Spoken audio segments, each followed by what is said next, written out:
Okay, in this video I'm going to give you some tips to improve your back kick or your Ushiro Geri. We're going to go over the basic idea of what the Ushiro Geri looks like, some exercise to improve it, and how to use it in Kumite. So firstly then, the basic Ushiro Geri, the back kick or the turning back kick, how I like to teach it at least. There are variations, but this is the way I like to do it. So we take ourselves into a kamae or fighting stance position. I want to keep my stance relatively close, like bladed, lined up. So from here, my initial motion is to tuck my back foot or my back knee close to my front leg, rotate with the heel tucked up, drive back, and continue round. I want to make sure that I rechamber the kick afterwards. So again, my action is hip rotation, heel tucks, and then fire from there, connecting with the heel. Ideally, I want to have my foot facing downwards, so my foot will be in a vertical position. We want to try to avoid turning into a turning side kick, where the knee comes out and we hit it with the side of the foot. It's a valid kick, but it's not the kick we're after. So from here, in order to keep the knees, to keep the kick tracking on that straight line, I'm thinking about keeping my knees together the entire time. So as I rotate, my knees squeeze together. I get a squeeze position from here. Heel tucks up, hamstring contraction, and then it's hip extension.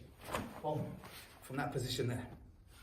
So the first exercise we're going to do, and I like to use to introduce the kick to beginners, is to come to my hands and my knees from this position, and I'm simply working on that hip extension action. So I'm just tucking one foot up and driving the kick behind me this way. Tuck and drive back. I want to try to avoid turning my shoulder over, like I said, and turn it into a side kick. So from here, we're simply training that extension to behind us. So here. Don't try to get this where you're trying to kick up too high, because this is a common mistake when I do this exercise with people, that they try and kick up into the air. I want it to be straight back, as it would be when we're making the kick properly. So from here, hands on the floor, tuck the heel, drive straight back. Tuck the heel, drive straight back. The next thing we want to take care of then is the spin or the rotation. Often, this is the part that slows people down, and it makes it so they cannot land their kick when they are in Kumite or when they're sparring. So from here, I just want to have this action where I'm very quickly rotating my hips around. Just train that action. Balls of the feet, connection with the floor, twist, twist. Just this, simply this motion. Twist, and reset again. Twist, just a violent rotation of the hip, yeah? When we've got the belt on, it's even easier to see what's going on, because I can think about whipping that belt around my body from here. Rotation, twist, twist. And of course, that would then extend into my kick as we start building it up. The third exercise that I like to use that solves the problem of the knee flaring out to the side, and as a result becoming a side kick, is I put a barrier in the way. It could be a chair or the wall, a punch bag or anything like this. So I just need to get myself close to the barrier there, tuck my heel, and send the kick this way. So I'm getting a direct, nice, straight kick behind me. This way. Straight back. So what this is doing is stopping me from flaring that knee out to the side and creating it into or turning it into a side kick. So now a few ideas on how to apply it in Kumite. I'm going to give you two versions of it. First one is going to be defensively. So I'm here, I'm in my Kumite position. As soon as he throws something, I'm just rotating in and making that back kick.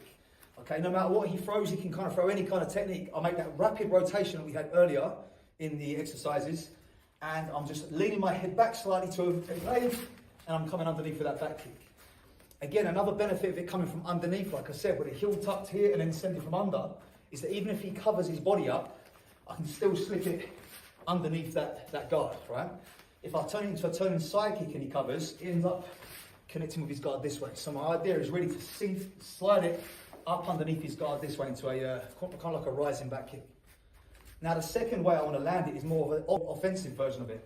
So what I'm trying to do now is get him to move across this way. So I'm going to send something to get him moving and then turn him into that back kick.